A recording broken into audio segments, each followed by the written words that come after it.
സഞ്ജു നമ്മുടെ സഞ്ജു ആണല്ലോ. മലയാളിയായിട്ടുള്ള സഞ്ജു ലോകത്തെമ്പാടുമുള്ള കായിക പ്രേമികളാൽ ശ്രദ്ധിക്കപ്പെടുന്ന വ്യക്തിത്വമായി മാറി. കേരളത്തിന് അഭിമാനിക്കാം. അതിൽ നമുക്ക് കേരളത്തിൻ്റെ പുത്രനാണ്. സാധാരണഗതിയിൽ ക്രിക്കറ്റിൻ്റെ സെലക്ഷനിലുമൊക്കെ തന്നെ പല പരാതികളും ഉയർന്നു വരാറുണ്ട്. അങ്ങനെ കുറേ നാളുകളായി പല അവസരങ്ങളും നഷ്ടപ്പെട്ട വ്യക്തിയാണ് സഞ്ജു. അങ്ങനെ ഉള്ള നമ്മൾ സഞ്ജുവിൻ്റെ സ്ഥിരമായിട്ടുള്ള പരിശ്രമം കൊണ്ടും ആത്മാർത്ഥത കൊണ്ടും അദ്ദേഹം ഇന്ന് ലോകശ്രദ്ധ നേടിയിരിക്കുകയാണ്. സംസ്ഥാന ഗവൺമെൻറ്റിന് വേണ്ടി ബഹുമാനപ്പെട്ട മുഖ്യമന്ത്രി ഇന്നലെ അദ്ദേഹത്തെ അഭിനന്ദിച്ച് കഴിഞ്ഞിരിക്കുകയാണ്. തിരുവനന്തപുരം ജില്ലയിൽ അദ്ദേഹത്തിന് സമുചിതമായിട്ടുള്ളൊരു സ്വീകരണം കൊടുക്കുവാൻ ആലോചിക്കുകയാണ്. ഇന്നിപ്പോൾ ഉച്ചയ്ക്ക് 2 മണിക്ക് സഞ്ജുവിൻ്റെ പിതാവിനെ കാണുന്നതിന് വേണ്ടി സംസ്ഥാന ഗവൺമെൻറ്റിനെ പ്രതിനിധീകരിച്ചുകൊണ്ട് ഞാൻ പോവുകയാണ്. ചെന്ന് കണ്ട് സംസാരിക്കുകയാണ്. ഇന്ന് രാവിലെ സഞ്ജുവുമായി ടെലിഫോണിൽ ബന്ധപ്പെടുന്നതിന് വേണ്ടി ശ്രമം നടത്തിയെങ്കിലും അദ്ദേഹത്തിൻ്റെ പ്രൈവറ്റ് സെക്രട്ടറിയാണ് കിട്ടിയത്. വിവരം അദ്ദേഹത്തിന് അറിയിച്ചിട്ടുണ്ട്. എന്തായാലും ഒരു അർഹിക്കുന്ന രൂപത്തിൽ ഉള്ള കേരളത്തിൻ്റെ ഒരു സ്വീകരണം അദ്ദേഹത്തിന് നൽകുന്നതാണ്.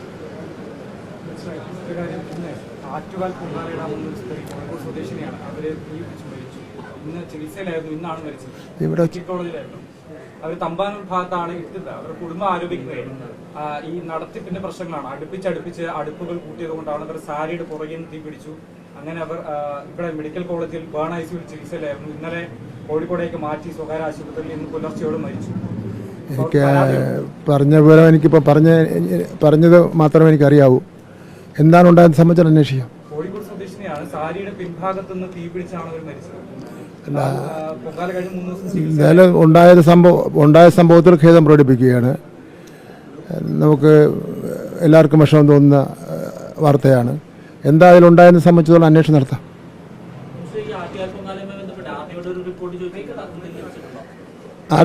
ഒരു പ്രാരംഭ റിപ്പോർട്ട് നൽകിയിട്ടുണ്ടായിരുന്നു. എന്നിട്ട് അദ്ദേഹം പറഞ്ഞു അദ്ദേഹം നേരിട്ട് സ്പോട്ടിൽ പോകാൻ വേണ്ടി അവസരം കിട്ടിയിട്ടില്ല. കാരണം അദ്ദേഹം ഡൽഹിയിൽ ഇലക്ഷൻ കമ്മീഷൻ്റെ യോഗത്തിൽ പങ്കെടുത്തുകൊണ്ടിരിക്കുകയാണ്. അപ്പോൾ അതിൻ്റെ അടിസ്ഥാനത്തിൽ ജില്ലാ കളക്ടറോട് ഞാൻ പറഞ്ഞു, ഈ RDO ഡൽഹിയിലായതുകൊണ്ട് ഈ വിവരങ്ങൾ ഈ ഉയർന്നു വന്ന പരാതികളെ സംബന്ധിച്ചിടത്തോളം കളക്ടർ ഒരു പ്രാഥമിക അന്വേഷണം നടത്തിയ സാഹചര്യത്തിലായിരുന്നു എന്നുള്ളത് സത്യമാണ്. ഈ സ്പാർക്ക് DA വിവാദത്തിൽ ഇപ്പോൾ ലംഘനം നടന്നിട്ടില്ലെന്ന് ഹൈക്കോടതി പറഞ്ഞിട്ടുണ്ട്. ഹൈക്കോടതിയുടെ വിധിന്യായം മുഴുവൻ കിട്ടിയിട്ടില്ല. അത് വായിക്കട്ടെ. ഏതായാലും ഞങ്ങൾ അതിന് മേൽക്കോടതിയിൽ അപ്പീലായി പോകും. ഡിവിഷൻ ബെഞ്ചിലേക്ക് ഞങ്ങൾ അപ്പീലുമായിട്ട് പോകും. അത് സുപ്രീം കോടതിയുടെ നിരവധി വിധികളുണ്ട്. ഇത് സ്വകാര്യതയിലേക്കുള്ള കടന്നുകയറ്റമാണ്. ഈ ഡേറ്റ ഉപയോഗിച്ചുകൊണ്ട് തെരഞ്ഞെടുപ്പ് പ്രചരണം നടത്തുകയാണ്. അതിന് കോടതി തടയണമെന്നാണ് ഞങ്ങൾ ആവശ്യപ്പെട്ടത്. താൽക്കാലികമായി തടഞ്ഞു. ഇപ്പം വിശദമായ വാദം കേട്ടിട്ട് പറയുന്നു ഒരു കുഴപ്പമില്ല, നല്ല ഭരണമാണെന്നാണ് പറയുന്നത്. നല്ല ഭരണമാണെന്നുള്ളത് ജനങ്ങൾ തീരുമാനിച്ചോട്ടെ. അത് കോടതിയല്ലോ തീരുമാനിക്കുന്നത്. അത് ജനങ്ങൾ തീരുമാനിക്കും. ജനങ്ങളുടെ കോടതി തീരുമാനിക്കാതിരിക്കുകയാണ് നല്ല ഭരണമാണോ അല്ലയോ എന്നുള്ള. അത് കോടതി തീരുമാനിക്കേണ്ട കാര്യമല്ല, അത് ജനങ്ങൾ തീരുമാനിക്കും. ഇവിടെ ഞങ്ങൾ സുപ്രീം കോടതിയാണ്, ഡിവിഷൻ ബെഞ്ചിൽ. ഇത് സിംഗിൾ ബെഞ്ചിൻ്റെ വിധിയാണ്.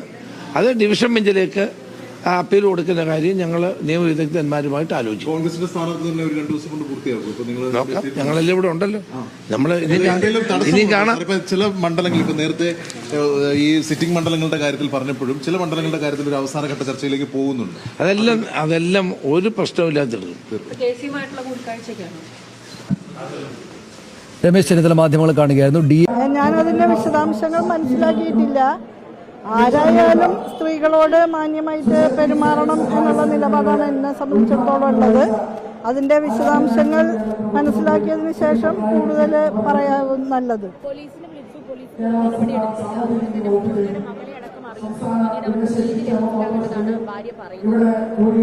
ഭാര്യ എന്താ പറഞ്ഞിട്ടുള്ളതെന്ന് ഞാൻ മനസ്സിലാക്കിയിട്ടില്ല. പോലീസിനെ അവരെ അറിയിച്ചിട്ടുണ്ടെങ്കിൽ ഇടപെടേണ്ട ആവശ്യമുണ്ടെങ്കിൽ പോലീസ് ഇടപെടേണ്ടതായിരുന്നു. പിന്നെ മുഖ്യമന്ത്രിയുടെ മകളെ അല്ലാതൊക്കെ വിളിച്ചു പറയാം. അവർക്ക് മുഖ്യമന്ത്രിയെ തന്നെ വിളിച്ചു പറയാമായിരുന്നു അങ്ങനെ എന്തെങ്കിലും വിഷയം ഉണ്ടെങ്കിൽ. സംസ്ഥാന മന്ത്രി KB ഗണേഷ് കുമാറിനെതിരെ ഇപ്പോൾ ഒരു ആരോപണം ഉയർന്നിരിക്കുകയാണ്. സ്വന്തം ഭാര്യ തന്നെ ഈ ആരോപണം ഉയർത്തുകയാണ്. ശ്രദ്ധയിൽപ്പെട്ടിരിക്കുമെന്ന് വിചാരിക്കുന്നു. എന്താണ് അഭിപ്രായം? ഇത് എൻ്റെ ശ്രദ്ധയിൽപ്പെട്ട കാര്യമല്ല. കേരളത്തിലെ ചുമതലപ്പെട്ട ആളുകൾ ഈ വിഷയത്തെക്കുറിച്ച് പ്രതികരിക്കും. നിലവിലിപ്പം ഭാര്യയുടെ ആരോപണം എന്ന് പറയുന്നത് അവരൊരു മോശം സാഹചര്യത്തിൽ കണ്ടു, കുറേ തവണ പരാതിപ്പെടലും മറ്റ് ചർച്ചകളൊക്കെ നടന്നിട്ടും ഇത്തരത്തിൽ ഒരു പ്രശ്നം ഉണ്ടായതിൽ അത് പോലീസിൽ പരാതിപ്പെട്ടു, പക്ഷെ പോലീസ് ഇടപെട്ടില്ല എന്നുള്ള ആരോപണങ്ങളുണ്ട്. അങ്ങനെ ഒരു വിവാദമായിട്ട് തന്നെ അത് പല രീതിയിൽ ഉയർന്നു. അതിന് നല്ലൊരു രീതിയല്ലല്ലോ. പറഞ്ഞതെല്ലാം ഇപ്പം നിങ്ങൾ പറയുമ്പോഴാണ് എൻ്റെ ശ്രദ്ധയിൽ വരുന്നത്. അതുകൊണ്ട് അതിനെക്കുറിച്ച് ഇപ്പോൾ ഉണ്ടായിട്ടുണ്ടെങ്കിൽ അത് നല്ല എന്നാലൊരു രാഷ്ട്രീയക്കാരനും ഒരു മന്ത്രിക്കും ഒരു ഇത്തരം കാര്യങ്ങൾ ചേർന്നതാണ്. അല്ല, ഈ കാര്യങ്ങളെക്കുറിച്ചെല്ലാം കേരളത്തിലെ പാർട്ടിയുടെയും LDFന്റെയും ആളുകൾ ഉണ്ടായിട്ടുണ്ടെങ്കിൽ അത് മോശമല്ലേ? നടപടി പോലെ പ്രതീക്ഷിക്കാമെന്നാണ് നമ്മളെ സാറിന്റെ വാക്കിൽ നിന്ന് പ്രതീക്ഷിക്കേണ്ടത്. അല്ല, ഈ കാര്യം നിങ്ങൾ പറഞ്ഞിട്ടാണ് ഈ പറയുന്ന കാര്യങ്ങളെല്ലാം എൻ്റെ മുമ്പിൽ വരുന്നത്. അപ്പോൾ കേരളത്തിൽ ഇതിനെ സംബന്ധിച്ചുള്ള പ്രതികരണം നൽകുന്നത് ഏറ്റവും ഗുരുതരമായ വിഷയം പോലീസിന്റെ സഹായം തേടി പോലീസ് അവിടെ എത്തിയിട്ട് പിന്നീട് പെട്ടെന്ന് പോലീസ് അവിടെ നിന്ന് മുങ്ങി എന്നാണ് അവർ പറഞ്ഞിരിക്കുന്നത്. അത് പറയുമ്പോഴത്തേക്ക് അത് വളരെ ഗൗരവമേറിയ സംഭവമാണ്. അല്ല, കേരളത്തിലെ ഇടതുപക്ഷജനാധിപത്യ മുന്നണി ഗവൺമെന്റിന്റെ കാലഘട്ടത്തിൽ പോലീസ് അതിന്റെ എന്തെങ്കിലും ഒരു ഉത്തരവാദിത്വം നിർവഹിക്കാതെ പിന്മാറും എന്ന് ഞാൻ കരുതുന്നില്ല. ഈ കളങ്കിത വ്യക്തികൾ എങ്ങനെയാണെങ്കിൽ തെരഞ്ഞെടുപ്പിൽ മത്സരിക്കുന്നത് ശരിയാണ്. അല്ല, അതെല്ലാം കേരളത്തിലെ LDFന്റെയും പാർട്ടിയുടെയും പാർട്ടിക്ക് ഒരു നയം കാണും. അല്ല, പാർട്ടിക്ക് ഇത് സംബന്ധിച്ചൊരു നയമുണ്ട്. നിങ്ങൾ ഒരാളെ ഉദ്ദേശിച്ച് ഉന്നയിക്കുന്ന കാര്യങ്ങൾ കേരളത്തിൽ ചർച്ച ചെയ്യേണ്ടതും പ്രതികരിക്കപ്പെടേണ്ടതുമാണ്. രാഹുൽ മാങ്കൂട്ടത്തിൽ വിഷയം ഉണ്ടായിരുന്ന സമയത്ത് ഇവിടെ നിന്നും പ്രതികരണം ഉണ്ടായിരുന്നു. സ്വാഭാവികം അതും കേരളത്തിലല്ല.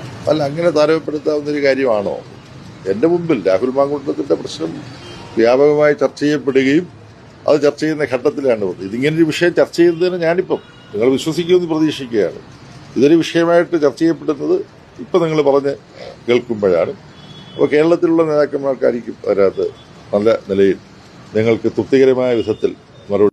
സർക്കാരിനെതിരെ കോടതിയിൽ പോയി സർക്കാരിൻ്റെ സൽഭരണത്തിനുള്ള സർട്ടിഫിക്കറ്റും വാങ്ങി വന്ന പ്രതിപക്ഷത്തെ എങ്ങനെ മറക്കാനാവും? അവരോട് അതിയായ തീർത്താൽ തീരാത്ത കടപ്പാടും നന്ദിയുമുണ്ട്. കാരണം അവർ പോയില്ലായിരുന്നെങ്കിൽ ഈ സർട്ടിഫിക്കറ്റ് നാട്ടുകാർ മുഴുവൻ അറിയില്ലായിരുന്നല്ലോ. സർക്കാരിനെതിരെ കോടതി പോയി ഇതിൽ സ്വകാര്യതാ ലംഘനവും അഴിമതിയൊക്കെ ആരോപിച്ച് കോടതിയിൽ പോയി ഞങ്ങൾക്കൊരു സർട്ടിഫിക്കറ്റ് കൊണ്ട് പ്രതിപക്ഷം വന്നിരിക്കുകയാണ്, സൽഭരണമാണ് എന്ന്. അതുകൊണ്ട് ഈ പ്രതിപക്ഷം തെരഞ്ഞെടുപ്പ് അതൊക്കെ KPCC അതൊക്കെ ഓരോരുത്തർ വെറുതെ ചെയ്യുന്നതാണ്. KPCC പ്രസിഡന്റ് വളരെ വ്യക്തമായി പറഞ്ഞിട്ടുണ്ട്, ഒരാളും അവിടെ സ്ഥാനാർത്ഥിയും തീരുമാനിക്കേണ്ട, ഘടകകക്ഷികൾക്ക് സീറ്റ് കൊടുക്കുന്നതും തീരുമാനിക്കേണ്ട. അത് പാർട്ടി നേതൃത്വം, കേരളത്തിൽ പാർട്ടി നേതൃത്വമുണ്ട്, UDF നേതൃത്വമുണ്ട്. അവർ നേതാക്കളുമായിട്ടും ഹൈക്കമാൻഡുമായിട്ടൊക്കെ ആലോചിച്ച് ഘടകകക്ഷി നേതാക്കളായിട്ട് ആലോചിച്ച് സീറ്റ് വിഭജനം നടത്തും. സീറ്റ് വിഭജനം പാർട്ടിയുടെ താഴെ തട്ടിലല്ല നടത്തേണ്ടത്. അങ്ങനെ നേതാക്കന്മാർ അറിവോടുകൂടി അത് ചെയ്തിട്ടുണ്ടെങ്കിൽ ആ നേതാക്കന്മാർ ശാസിക്കപ്പെടും, ഒരു സംശയമില്ല. അവർ ചെയ്യാൻ പാടില്ലാത്ത ഒരാൾ സ്വയം സ്ഥാനാർത്ഥി അല്ലല്ല, അത് KPCC പ്രസിഡന്റ് അതിന് മറുപടി പറഞ്ഞിട്ടുണ്ട്. ആരും സ്വയം സ്ഥാനാർത്ഥിത്വം ഇപ്പം എന്നോട് ചോദിച്ചപ്പോൾ ഞാൻ പറയാം, എൻ്റെ സ്ഥാനാർത്ഥിയുടെ കാര്യം തീരുമാനിച്ചിട്ടില്ല എന്നാണ് പാർട്ടി. ഞാൻ മത്സരിക്കണോ വേണ്ടെന്ന് പാർട്ടി തീരുമാനിച്ചിട്ടില്ല. എന്നോട് എൻ്റെ അവിടെ ഇപ്പോൾ നമ്മളവിടെയൊക്കെ പാർട്ടി പ്രവർത്തകർ മതിലൊക്കെ വൈറ്റ് വാഷ് ചെയ്തിട്ട് അപ്പോൾ എഴുതട്ടെ എന്ന് ചോദിച്ചു. അപ്പം ഞാൻ പറഞ്ഞു, എൻ്റെ കാര്യം തീരുമാനിച്ചിട്ടില്ല, എൻ്റെ കാര്യം പാർട്ടി ഞാൻ മത്സരിക്കണോ വേണ്ടതെന്ന് പാർട്ടി തീരുമാനിച്ചിട്ടില്ല. പാർട്ടി തീരുമാനിക്കാതെ എഴുതാൻ പറ്റുമോ? പാർട്ടി തീരുമാനിക്കാതെ ചിഹ്നം വരയ്ക്കാൻ പറ്റുമോ? ഒന്നും പറ്റില്ലല്ലോ. അത് തന്നെയാണ് ഞങ്ങളൊക്കെ പാർട്ടി പ്രവർത്തകർ കൊടുത്ത നിർദ്ദേശം. അതിലൊന്നും വെള്ളം ചേർക്കാൻ ആരും ചെയ്യാൻ പാടില്ല. ഒക്കെ തെറ്റായ ഇതാണ്. ഒരു കാരണവശാലും അത് അനുവദിക്കുകയില്ല ആരായാലും. അല്ല, അതൊക്കെ പാർട്ടിയല്ല, അതൊക്കെ പാർട്ടി തീരുമാനിക്കണ്ട. ഈ പരാതിയുടെ ഒരു ഗൗരവം എന്ന് പറയുന്നത്, ഈ ഇങ്ങനൊരു സംഭവം ഉണ്ടായപ്പോൾ ശ്രീ ഗണേഷ് കുമാറിന്റെ ഭാര്യ 112 വിളിച്ച് പരാതി പറയുകയും പോലീസ് വന്ന് ഒരു കാര്യം പറഞ്ഞപ്പോൾ ഇത് വീട്ടുകാരിയാണ്, ഞങ്ങൾ ഇടപെടേണ്ട കാര്യമില്ല എന്ന് വളരെ ലാഘവത്തോടെ പറഞ്ഞ് അവർ മടങ്ങിപ്പോയി എന്നുള്ളതാണ് ഇതിലേറ്റവും ഗൗരവമായിട്ടുള്ളൊരു വിഷയം. രണ്ടാമത്തത്, മുഖ്യമന്ത്രിയുടെ മകളെ വിളിച്ചറിയിച്ചിട്ട് പോലും ഒരു നടപടിയും സ്വീകരിക്കാൻ മുഖ്യമന്ത്രി തയ്യാറായില്ല. ഇത് രണ്ടും ഗുരുതരമായിട്ടുള്ള ആരോപണമാണ്. പക്ഷെ ഞാൻ അത്ഭുതപ്പെട്ടു പോയത്, ഇന്നലെ മന്ത്രി ശ്രീമതി ബിന്ദുവിന്റെ ഒരു സ്റ്റേറ്റ്മെന്റ് ഞാൻ കണ്ടത് മുഖ്യമന്ത്രിയുടെ മകളെയല്ല മുഖ്യമന്ത്രിയെ വിളിച്ച് പരാതി പറയണമായിരുന്നു. അപ്പൊ അതിന്റെ സാങ്കേതികത്വമാണ് അവർ പറയുന്നത്. സ്വാഭാവികമായിട്ടും ഒരു സ്ത്രീ സ്വന്തം പ്രയാസങ്ങൾ പറയുക സ്വാഭാവികമായിട്ടും മറ്റു സ്ത്രീയോടായിരിക്കും. അതിനങ്ങനെ കാണുന്നതിന് പകരം എന്തുകൊണ്ട് ഔദ്യോഗികമായി മുഖ്യമന്ത്രിയോട് പരാതിപ്പെട്ടില്ല എന്നൊരു വാചകം അവരുടെ ഭാഗത്തുനിന്നുണ്ടായി. അതും ദൗർഭാഗ്യരാണ്. അപ്പൊ ഇത്രയും രണ്ട് പ്രധാനപ്പെട്ട ആരോപണങ്ങൾ ഉണ്ടായി സ്തുതിക്ക് ഇനി ഈ മന്ത്രിയെ ഒരു നിമിഷം പോലും ക്യാബിനറ്റിൽ വെച്ചുകൊണ്ടിരിക്കുക. അദ്ദേഹം 5000-ഓളം പ്രണയങ്ങൾ അദ്ദേഹം നടത്തിയത്. ഇത് എങ്ങനെയാണല്ലോ പറഞ്ഞത്, 5000-ഓളം പ്രണയം അദ്ദേഹം പ്രണയിച്ചിട്ടുണ്ട്. 5000 പേരെ. അതിൽ 2 പേരെയാണ് ഒഫീഷ്യലായിട്ട് കല്യാണം കഴിച്ചത്. ആദ്യത്തെ വിവാഹം കഴിച്ച സ്ത്രീയാണ് UDF സർക്കാരിന്റെ കാലത്ത് ഇദ്ദേഹത്തിനെക്കുറിച്ച് കുറെ ആക്ഷേപങ്ങൾ പറയും. അങ്ങനെ ഉമ്മൻചാണ്ടി ശ്രീ ഗണേഷ് കുമാറിനെ ക്യാബിനറ്റിൽ നിന്ന് പുറത്താക്കുകയും ചെയ്തു. അന്ന് അദ്ദേഹത്തിന്റെ പിതാവ് ആയ ശ്രീ ബാലകൃഷ്ണപിള്ളയും എത്രയും പെട്ടെന്ന് ഗണേഷ് കുമാറിനെ ക്യാബിനറ്റിൽ നിന്ന് നീക്കം ചെയ്യണമെന്ന് ഉമ്മൻചാണ്ടിയോട് ആവശ്യപ്പെട്ടു. അതിനുശേഷം രണ്ടാമതും വിവാഹം കഴിച്ചു. രണ്ടാം ഭാര്യയാണ് ഇപ്പോൾ ഇദ്ദേഹത്തിനെതിരായിട്ട് ആരോപണം ഉന്നയിച്ചിട്ടുള്ളത്. വിവാഹം കഴിക്കും തോറും ഭാര്യമാരെ ഉപദ്രവിക്കും തോറും വീണ്ടും കല്യാണം കഴിക്കുകയും ചെയ്യുന്ന ഇതുപോലുള്ള ആളുകൾ നമ്മുടെ പൊതുരംഗത്തിന് ഭൂഷണമാണോ എന്ന് പൊതുസമൂഹവും ചിന്തിക്കേണ്ടതാണ്. ഒരാളൊരു മുന്നണിയിൽ നിന്ന് വിട്ടുവരുമ്പോൾ ഉടനെ 2 കൈ നീട്ടി സ്വീകരിച്ച് ഇങ്ങനത്തെ ഒരു വിഷയത്തിൽ ബാക്കിയുള്ളവർക്ക് അങ്ങോട്ടും ഇങ്ങോട്ടും ഒക്കെ മാറി നിൽക്കാറൊക്കെയില്ല, അല്ല ഭാഗം മാറാറൊക്കെയില്ല. പക്ഷേ ഒരു ജീവിതത്തിൽ പാലിക്കേണ്ട മര്യാദ പോലും പാലിക്കാത്തവരെ സംരക്ഷിക്കുന്ന സംവിധാനം വേണോ എന്ന് എല്ലാവരും. ഒരു ദിവസം തന്നെ 100 പ്രാവശ്യം സ്ത്രീ സുരക്ഷയെക്കുറിച്ച് പറയുന്ന ആളുകൾ ഇന്ന് സ്ത്രീ സുരക്ഷ എന്ന് പറയുന്നത് ഇടതുപക്ഷ മുന്നണിയുടെ കാലഘട്ടത്തിൽ ജലരേഖയായി മാറിയിരിക്കുന്നു എന്നതൊരു വസ്തുതയാണ്. എന്തുകൊണ്ട് മന്ത്രിയുടെ ഭാര്യ നൽകിയ പരാതിയിന്മേൽ കേസെടുത്തില്ല? കേരളത്തിലെ പൊതുസമൂഹത്തിൽ എന്ത് സന്ദേശമാണ് ഇവർ കൊടുക്കുന്നത്? സാധാരണ ഒരു കുടുംബത്തിലെ ഒരു സ്ത്രീ കൊണ്ടുപോയി കൊടുക്കുന്ന പരാതിയുടെ അവസ്ഥ എന്താണ് എന്നുള്ളത് ഇതിൽ നിന്നും നമുക്ക് വളരെ കൃത്യമായി മനസ്സിലാക്കാൻ കഴിയുന്നു. മുഖ്യമന്ത്രി പ്രതികരിക്കുന്നില്ല. ഈ മന്ത്രിയെ മന്ത്രിസഭയിൽ നിന്ന് മാറ്റണമെന്ന് ഞങ്ങൾ ആവശ്യപ്പെടുന്നു. മുഖ്യമന്ത്രിയോ ഇടതുപക്ഷ നേതാക്കളോ ഇടതുപക്ഷത്തിന്റെ വനിതാ നേതാക്കന്മാർ എല്ലാ കാലത്തും നമ്മൾ പറയുന്നതാണ്, അവർ കൊടിയുടെ നിറം നോക്കി മാത്രം സ്ത്രീ വിഷയങ്ങൾ ഇടപെടുന്ന കുറച്ച് വനിതാ നേതാക്കന്മാരുണ്ട്. ശൈലജ ടീച്ചർ എവിടെ? എന്തുകൊണ്ട് ഇതിനകത്ത് മറുപടി പറയുന്നില്ല? ശ്രീമതി ടീച്ചർ എവിടെ? CS സുജാത എവിടെ? മന്ത്രി വീണ ജോർജ് എവിടെ? മന്ത്രി ചിഞ്ചു റാണി എവിടെ? എന്തുകൊണ്ട് ഇത്തരത്തിൽ വളരെ ക്ലിയർ ആയിട്ടുള്ള ഒരു പരാതി മന്ത്രിയുടെ ഭാര്യ തന്നെ ഉന്നയിച്ചിട്ടും അത് ഇടതുപക്ഷത്ത് നിൽക്കുന്ന നേതാക്കന്മാർക്ക് ഇതൊരു വിഷയമായിട്ട് തോന്നാത്തത് എന്തുകൊണ്ടാണ്? അല്ല, റിയാസിനെ വിളിക്കേണ്ടതായിരുന്നു. സംസ്ഥാനത്തെ PWD മന്ത്രിയാണ്, സാമാന്യ മര്യാദയെ വിളിക്കേണ്ടതായിരുന്നു. പക്ഷെ ഇപ്പൊ കാണിക്കുന്ന നാടകം തെരഞ്ഞെടുപ്പിന് വേണ്ടിയാണ്. ഇത്രയും കാലം BJP ആമാടപ്പെട്ടി കൊടുത്ത് മുഖ്യമന്ത്രിയെ സ്വീകരിക്കുന്ന ഒരാള് ഇപ്പൊ ആമാടപ്പെട്ടിയില്ല, ആറുമുളക്കണ്ണാടിയില്ല, ഇപ്പൊ പങ്കെടുക്കുന്നില്ല എന്നാ പറയുന്നത്. പങ്കെടുത്തിട്ട് പറയണമായിരുന്നു അവിടെ. ഇപ്പൊ ആമാടപ്പെട്ടി ആറുമുളക്കണ്ണാടി ഒന്നും കൊടുക്കാതെ പൂച്ചെണ്ടും കൊടുക്കാതെ മാറി നിൽക്കുന്നതിന്റെ മുമ്പ് വിഴിഞ്ഞം ഉദ്ഘാടന പരിപാടിയിൽ ഇതുപോലൊരു സംഭവം ഉണ്ടായെന്ന് ഞങ്ങളൊക്കെ സദസ്സിൽ. അതിൽ ഞങ്ങൾക്ക് ആർക്കും പരാതിയില്ല. കാരണം എല്ലാ സ്റ്റേറ്റ് മന്ത്രിമാരും വേദിയിൽ ഇരിക്കേണ്ട, ബന്ധപ്പെട്ട ചുമതലയുള്ള മന്ത്രിമാർ ഇരുന്നാൽ മതി. അത് അന്ന് പറയുകയും ചെയ്തിട്ടുണ്ട്. പക്ഷേ ഇദ്ദേഹം എങ്ങനെ അവിടെ ഇരുന്നു? BJP സ്റ്റേറ്റ് പ്രസിഡന്റ് അവിടെ എന്താണ് റോൾ എന്ന ചോദ്യം അന്ന് ഉന്നയിച്ചിരുന്നു. ഒരു ന്യായമായ ചോദ്യമാണ്. അല്ല, ഞാൻ പറയുന്നത് വളരെ ന്യായമായ ചോദ്യമാണ്. ഇതൊരു പ്രശ്നമല്ല. നിങ്ങൾ വളരെ ഗൗരവത്തിൽ നിങ്ങളൊന്ന് ആലോചിച്ച് നോക്കൂ. ഇതൊരു വിഷയമല്ലേ? ഇപ്പോൾ ചൂരൽമലയുടെ വീട് വെക്കുന്ന പരിപാടിയുടെ ഭാഗമായി അല്ലെ മറ്റ് സ്റ്റേറ്റ് ഉദ്ഘാടന പരിപാടിയോ ഗോവിന്ദമാഷ് പേര് അതിൽ വെച്ചാൽ അത് MLA ആണ്. ഇപ്പൊ ശ്രീ ബിനോയ് വിശ്വം ഇപ്പൊ MLA അല്ല, മുമ്പ് MP ആയിരുന്നു. അദ്ദേഹത്തെ വെച്ചാൽ അത് ശരിയാണോ? അത് ചർച്ച ചെയ്യണ്ടേ? അങ്ങനെ LDF ഗവൺമെന്റ് ചെയ്തിരുന്നെങ്കിൽ നിങ്ങൾ എത്ര അന്തിച്ചർച്ച നടത്തുമായിരുന്നു, എത്ര ഡിസ്കഷൻ എത്ര ദിവസം നീളുമായിരുന്നു. അപ്പൊ ഇത് ജനാധിപത്യപരമായി ശരിയല്ല, ഇത് തെറ്റായ നിലപാടാണ്. പിന്നെ ഒരു പരിപാടി ഔദ്യോഗികമായിട്ട് വന്ന് ഉദ്ഘാടനം ചെയ്യുന്ന സമയത്ത് സംസ്ഥാനത്തെ മുഖ്യമന്ത്രിയെയും ബന്ധപ്പെട്ട മന്ത്രിമാരും പ്രധാനപ്പെട്ട ആളുകളൊക്കെ വിളിക്കേണ്ടതാണ്. അത് വിളിക്കാതിരിക്കുന്നത് ഇവരുടെ വീട്ടിലെ പരിപാടിയൊന്നുമല്ല, അത് ഔദ്യോഗിക പരിപാടിയാണ്, നാട്ടുകാരുടെ കാശ് ഉപയോഗിച്ച് ചെലവ് ചെയ്യുന്നതാണ്. അപ്പൊ തെരഞ്ഞെടുക്കപ്പെട്ട ആളുകളെ മന്ത്രി, പൊതുമരാമത്ത് മന്ത്രി, സംസ്ഥാനത്തെ പൊതുമരാമത്ത് മന്ത്രി വിളിക്കുന്ന ആ പരിപാടിക്ക് അത് വിളിക്കാതിരുന്നത് തെറ്റ് തന്നെയാണ്. പക്ഷെ ഇത് ഉദ്ഘാടനം എന്തിനാണെന്നാണ് എനിക്ക് ഇതുവരെ മനസ്സിലാകാത്തത്. ഇതാണ് കളക്ടറുടെ ഉത്തരവ്. ഈ ഉത്തരവ് കാണുമ്പോൾ പിന്നെ നമ്മളെന്താ ചെയ്യുന്നത്?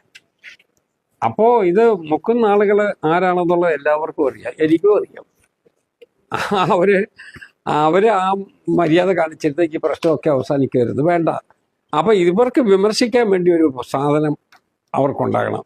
അവരത് ചെയ്യാതെ വെച്ചു. 10 കൊല്ലക്കാലം ഇതിന് മുക്കിയതിന്റെ ഉത്തരവാദിത്വം അവർക്കല്ലേ? 10 കൊല്ലം. ആ 10 കൊല്ലം ഇതിനകത്ത് ഉണ്ടായിരുന്ന പണം പോലും കൊടുക്കാതെ പിടിച്ചു വെച്ച് ഊരാളുകളിൽ കൊടുക്കണം എന്നുള്ള വാശി വെച്ച് അതിനു വേണ്ടി നടത്തിയ സർക്കസിന്റെ ഒരു പരിണിത രൂപമല്ലേ ഇത്? അതങ്ങനെ ചെയ്യാമോ? അതങ്ങനെ അങ്ങോട്ട് പോകട്ടെ, ഏതായാലും ഇതോട് കൂടിയൊക്കെ തീരുമല്ലോ.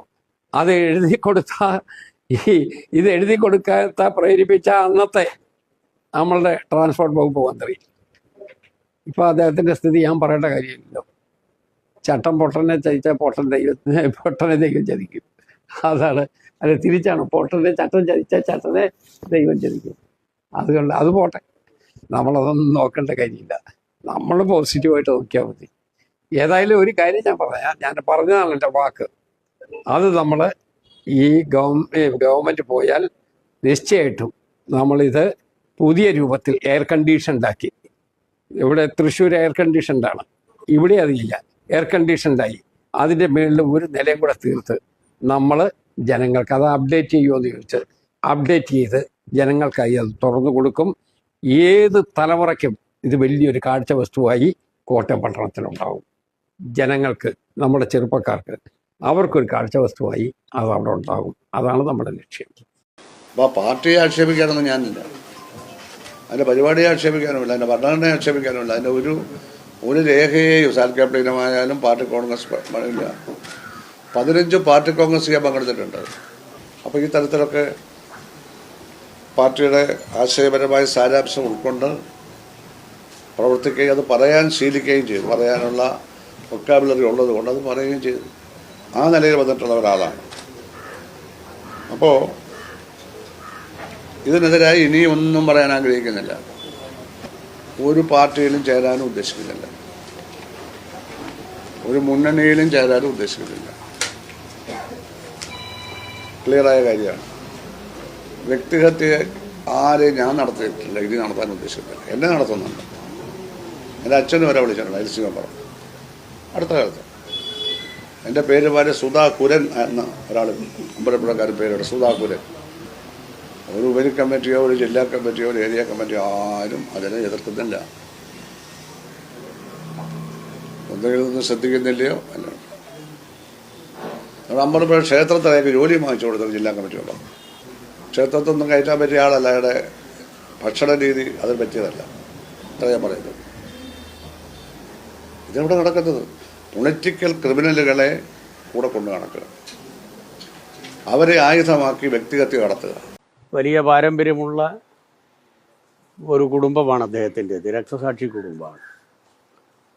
അപ്പോൾ നമ്മുടെ രമേശ് ചെന്നിത്തല പറഞ്ഞു, ഒരു രക്തസാക്ഷി കുടുംബത്തിലെ ഒരംഗത്തിൻ്റെ സഹോദരനാണ് ജി സുധാകരൻ. അദ്ദേഹത്തിൻ്റെ അനുജൻ്റെ പേര് ഭുവനേശ്വരൻ എന്നാണ്. നിങ്ങളൊക്കെ ചിലപ്പോൾ കേട്ടിട്ടുണ്ടാവും. 1977 സെപ്റ്റംബർ മാസം 7-ാം തീയതിയാണ് പന്തളം NSS കോളേജിൽ KSU ഗുണ്ടകളാൽ മൃഗീയമായ ആക്രമണത്തിന് വിധേയമായി ഏതാണ്ട് ഈ തെങ്ങിൻ്റെ പൂങ്കുല പൊട്ടിച്ചിതറുന്ന രൂപത്തിലാണ് അദ്ദേഹത്തിൻ്റെ തലച്ചോറ് KSUക്കാർ തച്ചു പൊട്ടിച്ചത്. Pandalam NSS college. അതിനുശേഷം SFIയുടെ നിരവധി സഖാക്കൾ രക്തസാക്ഷികളായിട്ടുണ്ട്. KSUവിൻ്റെയും RSSൻ്റെയും ABVPയുടെയും ഗുണ്ടകളുടെയും ആക്രമണത്തിൻ്റെ ഭാഗമായി 37 സഖാക്കൾ SFIക്ക് വേണ്ടി രക്തസാക്ഷികളായി. അതിലാദ്യത്തെ രക്തസാക്ഷി സഖാവ് ബ്രണ്ണൻകുളയിലെ സഖാവ് അഷ്റഫായിരുന്നു. KSUക്കാർ എന്നെ കൊലപ്പെടുത്താൻ വേണ്ടി വന്ന ഘട്ടത്തിൽ എന്നെ രക്ഷപ്പെടുത്തിയ സഖാവ് അഷ്റഫ് ഇന്ന് നമ്മുടെ കൂടെ ഇല്ല. അതേപോലെ തന്നെ ഞാൻ ഓർക്കുന്ന ഒരു പേരാണ് സഖാവ് ജി സുധാകരൻ്റെ അനുജൻ ഭുവനേശ്വരൻ്റെ പേര്. ഞാനിന്ന് രാവിലെ വരുമ്പോൾ എൻ്റെ ഹോം ലൈബ്രറിയിൽ ഭുവനേശ്വരൻ്റെ ഫോട്ടോ ഉണ്ട്, അഷ്റഫിൻ്റെ ഫോട്ടോ ഉണ്ട്. ഓരോ രക്തസാക്ഷി ദിനങ്ങളുമായി ബന്ധപ്പെട്ടുകൊണ്ട് സഖാവ് ജി സുധാകരൻ്റെ മാനസികാവസ്ഥ എനിക്കറിയാം. അതിൻ്റെ തലേ ദിവസവും ആ ദിവസവും പിറ്റേ ദിവസവും ഒരു വല്ലാത്ത മാനസികാവസ്ഥയിലാണ് സഖാവ് ജി സുധാകരൻ. ആ സുധാകരൻ എങ്ങനെ ഈ കാപാലികരുടെ കൂടെ പോകാൻ സാധിക്കും? അവരുടെ പിന്തുണയോടുകൂടി എങ്ങനെ ഇനി ഒരു പൊതുപ്രവർത്തനത്തിന് നേതൃത്വം കൊടുക്കാൻ സാധിക്കും? അതെനിക്ക് ആലോചിക്കാനേ കഴിയുന്നില്ല. സ്വപ്നത്തിൽ പോലും ഊഹിക്കാൻ പറ്റാത്തൊരു അങ്ങനെയൊന്നും നമ്മുടെ പാർട്ടിയുടെ ആളുകളിലൊന്നും അയാളുടെ പിതാവിനെ വിളിച്ച് അസഭ്യമൊന്നും പറയല്ല, അതൊന്നും ഞങ്ങളുടെ സംസ്കാരമല്ല, ഞങ്ങൾ ചെയ്യത്തുമില്ല. പിന്നെ ജെ സുധാകരൻ മത്സരിക്കുകയോ മത്സരിക്കാതിരിക്കുകയോ ചെയ്യേണ്ടത് അയാളുടെ വ്യക്തിപരമായ അഭിപ്രായമാണ്. പാർട്ടിയുമായി ഇത്രയും പതിറ്റാണ്ട് ബന്ധമുള്ള അതിപ്പോൾ പതിറ്റാണ്ട് ബന്ധമുള്ള എത്രയോ പേര് വലിയ ബന്ധമുള്ളവർ ഈ പാർട്ടിയിൽ നിന്ന് വിട്ടുപോയില്ലേ? ചിലരെ ഞങ്ങൾ പുറത്താക്കേണ്ടി വന്നിട്ടില്ലേ? അതുകൊണ്ട് ഞങ്ങൾക്കെന്നാ, ഞങ്ങൾ പ്രസ്ഥാനം മുന്നോട്ട് പോകും. എം മണി ഇതിൽ നിൽക്കുമ്പം വലിയ പുള്ളിയാണ്, ഇതിൽ നിന്ന് വിട്ടുപോയാൽ പോകാം, ഷൂവാണ്. അതിപ്പോൾ എനിക്കറിയത്തില്ല, അവിടുത്തെ കാര്യങ്ങൾ ആലപ്പുഴയിലെ കാര്യം അവരാ പറയേണ്ടത്. ആലപ്പുഴ എന്നാലും അയാൾ പ്രസ്ഥാനം വിട്ടൊന്നും പോകുന്നതൊന്നും ശരിയല്ല, അല്ലാതെ മത്സരിക്കുന്നതൊക്കെ തെറ്റാണ്. 2014 മത്സരിക്കും എനിക്കെതിരെ BJP സ്ഥാനാർത്ഥിയായിട്ട് മത്സരിച്ച ആളാണ്. കേരളമേ കോളേജിൽ പഠിക്കുന്ന കാലത്തോട്ട് എനിക്ക് ഗോപുവിനെ അറിയുന്നതാണ്. അപ്പൊ അതുകൊണ്ട് എനിക്കറിയാം അദ്ദേഹം എങ്ങനെ പറയുന്നു. അതുകൊണ്ട് അദ്ദേഹത്തോട് പറയാനുള്ള കാര്യം, ഇവിടെ വന്ന് കുഴപ്പമുണ്ടാക്കാൻ നോക്കരുത്. ഇവിടെ സ്വസ്ഥമായി ജനങ്ങൾക്കിടയിൽ യാതൊരു പ്രശ്നങ്ങളുമില്ല. എന്തെങ്കിലും അവർക്ക് സംശയങ്ങളോ എന്തെങ്കിലും അഭിപ്രായ വ്യത്യാസങ്ങളോ ഒക്കെ ഉണ്ടെങ്കിൽ ഈ നാട്ടിലെ ജനങ്ങൾ അത് അങ്ങോട്ടും ഇങ്ങോട്ടും സംസാരിച്ച്, ഇപ്പൊ കുഴൂര് പഞ്ചായത്തുമായി ബന്ധപ്പെട്ടാണ് ഇതൊക്കെ വരുന്നത്. എന്തെങ്കിലും പ്രശ്നങ്ങളുണ്ടെങ്കിൽ അത് പരിഹരിക്കാൻ പ്രാപ്തരായ ഒരു ജനസംഖ്യ ഇവിടെ ഉണ്ട്. അതിനകത്ത് വന്ന് കുളം കലക്കി മീൻ പിടിക്കാൻ നോക്കുന്നത് ഞങ്ങൾ കയ്യും കെട്ടി നോക്കി നിൽക്കാൻ ഉദ്ദേശിക്കുന്നില്ല എന്നുള്ളതാണ് ഇവിടെ സൂചിപ്പിക്കുന്നത്. അതുകൊണ്ട് ഇവിടെ VR സുനിൽകുമാർ ഇവിടെ കൊണ്ടുവന്നിട്ടുള്ള എല്ലാ വികസന നേട്ടങ്ങളെയും ഇതിന്റെ പേരിൽ താറടിച്ച് കാണിക്കാൻ ഉദ്ദേശിക്കുന്നു. MLA ഒന്നും ചെയ്തിട്ടില്ല. ഇതാണല്ലോ ഇപ്പൊ പുതിയ ചില ആളുകൾ ഇവിടെ സ്ഥാനാർത്ഥി മോഹികളായിട്ട് വന്നിരിക്കുന്ന, അല്ലെങ്കിൽ സ്ഥാനാർത്ഥിയാകാനായിരിക്കുന്ന ആളുകളൊക്കെ ഇപ്പോൾ ഇവിടെ ധർണയായിട്ട് വന്നിരിക്കുന്നത്. ഞാൻ അവരോട് ചോദിക്കുന്ന ഒരു കാര്യം, നിങ്ങളെപ്പോലെ വാഗ്ദാനം നൽകി വഞ്ചിക്കുന്നവരല്ല ഞങ്ങൾ. യൂത്ത് കോൺഗ്രസിന്റെ നേതാക്കന്മാരായിട്ട് വരുന്ന ആളോട് ചോദിക്കാനുള്ള ഒരു കാര്യം, ഈ വയനാട് എന്ന് പറയുന്ന സ്ഥലത്തെ പറ്റി ഒന്ന് ചോദിക്കണം. എന്താണ് ഈ വയനാട്? വയനാട്ടിൽ വലിയ ദുരന്തം ഉണ്ടായല്ലോ. ആ ദുരന്തമുണ്ടായ വയനാട്ടിൽ ആ ദുരന്തത്തിൽപ്പെട്ടിരിക്കുന്ന കുടുംബങ്ങളെ സഹായിക്കും എന്ന് പറഞ്ഞ കോൺഗ്രസ്, യൂത്ത് കോൺഗ്രസ്, ഞങ്ങൾ 3 ചോദ്യം ചോദിക്കുകയാണ്. ഇവിടെ MLAയുടെ ഓഫീസിന് മുമ്പിൽ ധർണ നടത്തിയ യൂത്ത് കോൺഗ്രസിന്റെ സംസ്ഥാന പ്രസിഡന്റിനോട് ഞങ്ങളൊരു 3 ചോദ്യം ചോദിക്കുകയാണ്. നിങ്ങൾ പിരിച്ച കാശ് എവിടെയാണ്? നിങ്ങൾ എത്ര പൈസ പിരിച്ചു? അതിന്റെ കണക്ക് നിങ്ങൾക്ക് വെക്കാമോ? ഇന്ന് വരെ എത്ര രൂപ പിരിച്ചു എന്ന് പറഞ്ഞിട്ടുണ്ടോ? ആ പിരിച്ച തുക എവിടെയാണ് എന്ന് നിങ്ങൾ പറഞ്ഞിട്ടുണ്ടോ? നിങ്ങൾ പറഞ്ഞ എന്താ? ഗവൺമെന്റിന്റെ വീട് വരുമ്പോ യൂത്ത് കോൺഗ്രസിന്റെ വീട് അവിടെ ഉണ്ടാവും. വീട് എവിടെയാ?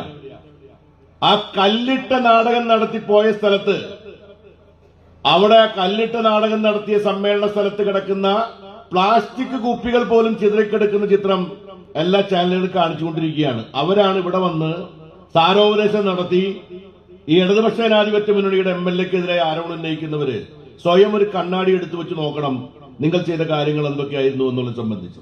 അപ്പൊ രാഷ്ട്രീയ സത്യസന്ധതയെ പറ്റി കോൺഗ്രസുകാരും BJPക്കാരും ദയവായി ഇടതുപക്ഷ ജനാധിപത്യ മുന്നണിക്കാരോട് നിങ്ങൾ വാദപ്രതിവാദത്തിന് വരരുത്. ഞങ്ങൾ ഈ നാട്ടിൽ ഇടതുപക്ഷ ജനാധിപത്യ മുന്നണി കഴിഞ്ഞ 10 കൊല്ലമായി കേരളത്തിൽ ഞങ്ങൾ ഭരിച്ചുകൊണ്ടിരിക്കുകയാണ്. ഈ ഗവൺമെന്റിനെ പറ്റി നിങ്ങൾ ഒരുപാട് ആരോപണം ഉന്നയിച്ചുകൊണ്ടിരിക്കുന്നുണ്ട്. ഇടതുപക്ഷ ജനാധിപത്യ മുന്നണിക്കെതിരായി നിങ്ങൾ ഉന്നയിച്ചുകൊണ്ടിരിക്കുന്ന എല്ലാ ആരോപണങ്ങളും ഈ നാട്ടിലെ ജനങ്ങൾ മറുപടി പറഞ്ഞുകൊണ്ടിരിക്കുകയാണ്. കെ സുധാകരൻ അതൃപ്തി പ്രകടിപ്പിച്ചൊന്നും മടങ്ങിയതില്ല. അദ്ദേഹം എന്തെങ്കിലും പാർട്ടി പരിപാടിക്ക് പോയാൽ തിരിച്ചു വരും. അങ്ങനെ അതൊക്കെ തെറ്റായ വാർത്തകളാണ്. കെ സുധാകരൻ പാർട്ടി ഞങ്ങളെല്ലാവരുമായിട്ട് നല്ല ബന്ധമാണ്, ഒരു പ്രശ്നമില്ല. എന്ത് പ്രശ്നമാണ്? ഈ MP-മാർ മത്സരിക്കണമെന്നുള്ളതിൽ ഇപ്പൊ തീരുമാനം ഹൈക്കമാൻഡാണെന്ന് ഓൾറെഡി നേതാക്കൾ പറഞ്ഞു കഴിഞ്ഞു. പക്ഷെ എന്തുകൊണ്ടാണ് ഇവർക്കത് മനസ്സിലാകാതെ പോകുന്നത്? ചില നേതാക്കൾ ആർക്കും മനസ്സിലാവാതില്ലല്ലോ. പാർട്ടി ഇതുവരെ തീരുമാനം എടുത്തിട്ടില്ല. പാർട്ടി തീരുമാനം എടുക്കും. ഐദർ വേ തീരുമാനം എടുക്കാതിരിക്കാൻ പറ്റുമോ? അത് പാർട്ടി തീരുമാനം എടുക്കുമ്പോൾ ആ പാർട്ടി തീരുമാനത്തിന് വേണ്ടി നമുക്കെല്ലാം വെയിറ്റ് ചെയ്യാം. അത്രയല്ല. ഒരു ക്രൂഷ്യൽ സിറ്റുവേഷൻ മത്സരിക്കേണ്ട അനിവാര്യത ഉണ്ടോ? അല്ല, അതെല്ലാം പാർട്ടി ഹൈക്കമാൻഡ് തീരുമാനിക്കേണ്ട കാര്യമാണ്.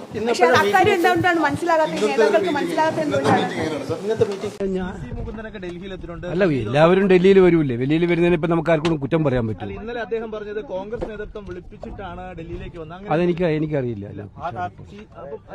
അദ്ദേഹം രാവിലെ തന്നെ വിളിച്ചിരുന്നു, കാണണമെന്ന് പറഞ്ഞിരുന്നു. അപ്പൊ ഞാനിന്ന് CEC തെറ്റുകളൊക്കെയാണ്. അപ്പോൾ അതുമായി ബന്ധപ്പെട്ട് ആലോചിക്കാന്ന് പറഞ്ഞു. തീർച്ചയായിട്ടും. അല്ല, ഞാൻ പറഞ്ഞല്ലോ. അല്ല, അപ്പൊ ആര് പറഞ്ഞിട്ടുണ്ടോന്ന് എനിക്കറിയില്ല. എന്തായാലും CC3 ഒരു കാണണം എന്ന് പറഞ്ഞാൽ അദ്ദേഹം MLA ആയിരുന്ന ആളാണ്. അദ്ദേഹത്തിന് ഒരാൾ കാണണം എന്ന് പറഞ്ഞാൽ നമുക്ക് കാണുന്നതിന് എന്താ കുഴപ്പം?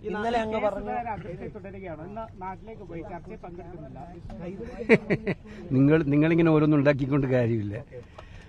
ചർച്ച പങ്കെടുക്കാതെ അല്ല കെ സുധാകരൻ പോയിരിക്കുന്നത്. കെ സുധാകരൻ KPC പ്രസിഡന്റുമായിട്ട് ദീർഘമായിട്ട് ഇന്നലെ സംസാരിച്ചിരുന്നു. കെ സുധാകരനെ പോകേണ്ട ആവശ്യമുള്ളതുകൊണ്ട് പോയി എന്ന് മാത്രമേ ഉള്ളൂ. അല്ല, ഞാൻ പറഞ്ഞല്ലോ, ഇതിനകത്ത് എല്ലാ സീറ്റിലും വിശദമായിട്ടുള്ള ചർച്ചകൾ നടക്കും. ഓരോ സീറ്റിലും വിജയസാധ്യത മാനദണ്ഡമാക്കിക്കൊണ്ടുള്ള ചർച്ചയാണ് UDF-ന്റെ എല്ലാ നേതാക്കളും നടത്തുന്നത്. അപ്പൊ അങ്ങനെ അത്തരം ഒരു കാര്യത്തിൽ മുന്നോട്ട് പോകും. നിങ്ങളെ ഇത്തരം കാര്യങ്ങൾക്ക് വേണ്ടി മാത്രമേ ജനം വലയാണ് ഗ്യാസ് കിട്ടാതെ. ഈ രാജ്യം മുഴുവൻ ജനങ്ങൾ ആകപ്പാടെ പ്രയാസത്തിന്റെ നടുവിലാണ്, വറുതിയിലാണ്. സത്യത്തിൽ ഒരു ഭാഗത്ത് ഗ്യാസിന്റെ വിലക്കയറ്റം, മറുഭാഗത്ത് ക്ഷാമം. സർക്കാരാണെങ്കിൽ നോക്കൂ, ഇന്നലെ മന്ത്രി നടത്തിയ പ്രസ്താവന നിങ്ങൾ കണ്ടു. വാസ്തവമായിട്ട് വല്ല ബന്ധമുണ്ടോ? നിങ്ങൾ ഈ ഡൽഹി തെരുവുകൾ നോക്കിയാട്ടെ, എത്ര ആയിരം ആളുകളാണ് ക്യൂ നിൽക്കുന്നത്. ഒരു ക്രമീകരണവും ഗവൺമെന്റ് ഇപ്പം പറഞ്ഞത് മണ്ണെണ്ണ പകരം വെച്ച് ഉപയോഗിച്ചുകൊള്ളുന്നാണ് പറയുന്നത്. ഒരു ക്രമീകരണവുമില്ല. ഇത് ഇന്ത്യൻ ഫോറിൻ പോളിസിയുടെ ഏറ്റവും ദയനീയമായ പരാജയമാണ് ഇന്നിത് കണ്ടുകൊണ്ടിരിക്കുന്നത്. അടിയന്തരമായിട്ട് ചർച്ച ചെയ്യണമെന്ന് രാഹുൽ ഗാന്ധി ഇന്നലെ ചർച്ച ചെയ്യാൻ മെനക്കെട്ടപ്പോൾ 2 മിനിറ്റ് പോലും രാഹുൽ ഗാന്ധി അനുവദിച്ചില്ല. അപ്പോൾ ജനങ്ങളുടെ മൗലികമായിട്ടുള്ള ഏറ്റവും ജീവൽ പ്രശ്നങ്ങൾ ചർച്ച ചെയ്യാൻ പോലും സർക്കാർ തയ്യാറാകാത്ത ഒരു സാഹചര്യത്തിലാണ് പാർലമെന്റ് നടക്കുന്നത്. ഞങ്ങൾ അതുമായി ബന്ധപ്പെട്ട പ്രതിഷേധത്തിന് പോകാം. അപ്പോൾ അതിൽ താല്പര്യമില്ല. അത് ഓക്കെ. ബഹുമാനപ്പെട്ട ശ്രീ KC വേണുഗോപാലും ശ്രീ രാഹുൽ ഗാന്ധി അടക്കമുള്ള ആളുകൾ അതിനെ സംബന്ധിച്ച് ഏറ്റവും മുതിർന്ന കേരളത്തിലെ കോൺഗ്രസ് നേതാവ്, മുൻ PCCയുടെ അധ്യക്ഷൻ, അത് സംബന്ധിച്ച് അവരെല്ലാം അദ്ദേഹവുമായി സംസാരിക്കും. അതെല്ലാം പാർട്ടിക്ക് വിധേയനായി അത് അദ്ദേഹം നിലപാട് സ്വീകരിക്കുമെന്ന് തന്നെയാണ് ഞങ്ങൾ വിചാരിക്കുന്നത്.